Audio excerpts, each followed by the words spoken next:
Mercedes Vito avtomobilini görsüz 2009 yılda işlep çıkarılgan. Maşin propanda 280 bin kilometre yürüyen klassikaları taza özler üçün bir qatar ustalarla görsüz yetirib xarid qılaverasizlar. Rezinka polikləri döşəlgən işlərinə, propan qazları pokoleniya, mexanik korobka oladı maşinimiz dostlar. Qarabıyanlar sazı bolsa, videomuzu yubarib qo'yasizlar.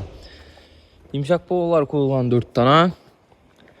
Arkasında parkopu həmməsisi var. İşləri panellər bilan qaplangan. Propan qazları arkalarının ustanofka qılıngan 2009 yıl. Mercedes Vito avtomobili dostlar. Motorun değişkenliği işi yok. Baxası 110 milyon so'm, üstündən naqd pul bilan gəlsə yenə gəzdirib bərsək boladı.